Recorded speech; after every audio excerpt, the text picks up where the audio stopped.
How do you say, I miss you without sounding desperate? Serious question. I feel ridiculous even typing it out. But lately it has been the background noise in my head, like a song stuck on loop. I keep opening our old chat, hovering over the empty text box, and my fingers just type it, those three words. Then I stare at them, hate myself a little, and hold down backspace until the screen is clean again. We have not spoken in months. No dramatic block, no explosive online fallout, just a fight that went too far, a door that closed quietly, and then nothing. He is my ex-best friend. Or ex-something. I am not even sure what to call him anymore. Before everything cracked, we used to talk about everything. Midnight calls where we fell asleep on the line. Voice messages on the way to work. Memes, inside jokes. Ugly photos we knew the other person would never leak because the embarrassment was mutually assured. When something good happened, I would reach for my phone to tell him. When something terrible happened, I did the same. He was the person I messaged before the news even had time to settle in my own head. The last time I saw him in person was the night of the fight. I had an important event, one of those things you circle on the calendar and cling to when life is otherwise falling apart. I had told him about it weeks in advance. He promised he would be there. We even planned what ridiculous snack we would sneak in after. He canceled an hour before, a short text, the kind that looks like it has been edited down and softened before sending. He said his partner needed him, that something had come up, that he was really sorry, that he knew I would understand. I stared at the words until my vision blurred. I did not understand. Later, when I finally saw him, everything I had swallowed down came up at once. I told him I was tired of being bumped to the end of the line every time someone else snapped their fingers. I told him I felt like I had turned into background noise in his life. The person he spoke to only when the main act was busy. He got quiet in that way he does when he is about to say something sharp. Then he looked at me and said the sentence that still echoes in my head when I am trying to fall asleep. He said I needed to remember I was not the center of his universe. He did not shout. He did not swear. He just said it as if it were the most reasonable thing in the world, as if I had suddenly become something unreasonable and heavy he had to push away from himself. It was like being told, calmly and gently, that I had imagined the weight of everything between us. We both said more after that. Words you cannot pack back into your mouth once they are out in the air. The kind that change the shape of how you look at a person. And then we stopped. No dramatic goodbye. Just a slow freezing over of everything that had once been easy and warm. Now, months later, he still floats through my life whether I like it or not. Social media makes sure of it. I will be minding my business, scrolling, and suddenly his face is there in a story, laughing at some bar, holding his partner's hand at a concert, sitting on the floor with their dog, looking content in a way that makes my chest feel tight and hollow at the same time. He looks fine, happy even, like the absence of me is not a wound, not even a bruise, just empty air that something else has already filled. But then there are the smaller things. The sweatshirt he is wearing in one picture, the one I gave him when he kept stealing mine. A caption on a photo that is an inside joke only we ever used.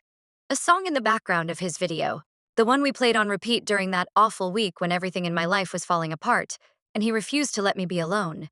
Those details feel pointed, even though I know they probably are not. The logical part of my brain says he is just living his life. The other part whispers that maybe he misses me too, just enough to keep those ghosts around. So I write drafts. Hey, long time no talk. Too casual. It sounds like we just got busy, like I am pretending I did not cry over someone telling me I was not the center of their universe. Saw something today that reminded me of you. Too indirect. It sounds like bait. Like I am dangling nostalgia in front of him and waiting to see if he bites. I miss you too much. Too bare. Those words sit in the text box like a wound. I stare at them until the shame creeps in, until I feel childish and needy and foolish for wanting anything from someone who walked away so easily. Delete. Delete. Last night, it was late, and my defenses were low. That is the only explanation I have. I was lying in bed, staring at the ceiling, thinking about the way his voice used to sound when he was half asleep. I opened our chat like I have done 100 times. My thumbs moved almost on their own. Hey, I know it has been a while. I miss talking to you. Before my brain caught up, I hit send. My stomach dropped so fast it felt physical, like the floor had given way beneath me. I sat up, heart pounding, and rushed to open the chat, fingers already reaching for the message, desperate to see if I could still take it back. There is this tiny window of grace on my messaging app, a few seconds where you can pretend you never said what you just said. I had never cared about it before. I knew it existed in the same vague way I know fire alarms are on the ceiling. The kind of thing you forget about until the room fills with smoke. I hit their name. The chat opened. I watched those 3 sentences sitting there like I had carved my heart out and placed it on the screen. Hey, I know it has been a while. I miss talking to you. There was a little timer icon beside it. A quiet reminder that if I moved fast enough, I could drag those words back into my chest and pretend I had never been that exposed. I pressed and held on the message, hands shaking. The option popped up, unsend. For a second, I hesitated. If I deleted it and they had already seen it, what was worse? The message itself or the fact that I could not even stand by the feeling behind it? The panic won. I hit unsend. The text vanished, leaving the chat as empty as it had been for months. No blue bubbles, no apology, no confession, just a thin gray line and the record of our last conversation, still frozen on the words that ended everything. I stared at the top of the screen, waiting. Because that is the thing no one tells you about unsending. It is not really disappearing, it leaves behind a shadow, a little line that says a message was removed, a neon sign that screams, something was said, and you are not allowed to know what it was. Did he see it? Did his phone light up with the notification? My name ghosting onto his lock screen for the first time in forever. Did he see the preview? Those first few words. Before I yanked it away, I imagined him glancing down, reading it, watching it vanish. I imagined him rolling his eyes, or laughing, or putting his phone face down and going back to whatever he was doing. The spiral started from there. By the time I put the phone down, my heart was still racing and I had talked myself into 3 different versions of humiliation. I opened Reddit like a reflex, the way some people smoke when they are nervous. My thumbs moved on autopilot to the relationship subreddit, the one full of people asking strangers what to do with all the feelings they do not trust themselves to handle. I started typing my post. How do you say you miss someone without sounding desperate? I explained everything. The fight, the silence, the almost text, the unsend. And then I wrote out my rules. The ones I live by now so I can pretend I do not care as much as I do. Never text first. Let them be the one who decides to break the silence. Never double text. If they do not respond, that is your answer. If they wanted to, they would. If they are not reaching out, it is because they do not want to. They look so strong written out like that. Clean. Like commandments carved into stone, except they are not. They are just armor I built to make my loneliness look like a choice. I hit post. Then I sat there and watched the comments appear. Some people were kind in a way that hurt. They said things like, telling someone you miss them is not desperate. It is honest. They said if they mattered to you that much, maybe it was worth risking the awkwardness. One person wrote that life was too short to let pride stand between you and a person you love. Other people were brutal in a way that felt like truth. They told me if he wanted to fix things, he would have done it by now, that I was clinging to scraps, that I was romanticizing someone who had already shown me where I ranked in his life. They said to respect myself and leave the dead thing buried. And then there were the stories. Long replies from strangers about the time they did reach out. One described a friendship that was resurrected and is now stronger than ever. Another wrote about pouring their heart into a message and getting left unread. Someone else said they had reconnected, only to realize the person had not changed at all, and the second loss was worse than the first. Reading through all of it, I felt something shift. Up until then, this had been a game of who cares less, who can wait the longest, who can pretend the best. Pride had become the only thing I had left, so I had been guarding it like it was sacred. What if it was just a shield I was hiding behind because I was afraid of the answer? I closed Reddit and went back to our chat. The empty box stared back at me. I did not try to be clever this time. No bait, no half jokes, no vague mentions of memories. I sat there and tried to write something that did 3 things. It had to sound like I was not clinging. It had to admit that I had been wrong, at least in the way I handled things. It had to let him ignore me if that was what he wanted, without making him the villain in the story. I typed slowly. Hey, I have been thinking about our last conversation a lot. I am sorry for my part in how it ended. I hope you are doing well. I read it over and over. There was no I miss you in it, but the message might as well have been stamped with those words in invisible ink. It was as close as I could get without tearing open my chest completely. I did not hit send. My thumb hovered over the button while my brain ran every possible outcome. He might not reply. He might send something polite and distant. He might tell me he had moved on, that it was better this way. Or maybe, in some impossible version of reality, he might say he had been thinking about me too. I was still arguing with myself when my screen lit up on its own. The draft blurred as a notification banner slid across the top. It was his name. For the first time in months, his name was on my phone again. For a second, I just stared at the banner with his name on it. Like if I did not touch my phone, it would disappear and I could pretend I imagined it. My heart was pounding so hard it made my hands clumsy when I finally swiped to open the chat. There it was. A brand new blue bubble under the last message from months ago. Be there in 10. Grab the usual. No greeting, no context, just that. The kind of message you send on autopilot to someone you see all the time. It took me a second to catch up. Then another bubble appeared while I was still rereading it, like it might shift into something else if I blinked enough. Oh wow. Sorry, that was meant for someone else. I actually laughed. One short, sharp sound that did not feel amused at all. After all this time, after all the drafts and deleted words and swallowed pride, the universe had apparently decided that if we were going to speak again, it would be because he misfired a text he meant for some other, more current version of me. Wrong person. Right feelings. The little apology sitting under the casual familiarity that was not for me. The empty box waited under them. I could feel the draft I had written still hovering unsent in the background, like a ghost pressed up against glass. I started overthinking immediately. I could just write no worries, the digital equivalent of shrugging and stepping out of the way. Keep it polite. Keep it distant. Let the door close again and tell myself that if it had not opened properly, it did not count. I could make a joke about his terrible aim. Pretend I was completely unaffected by the fact that his name alone had sent my heart into a sprint.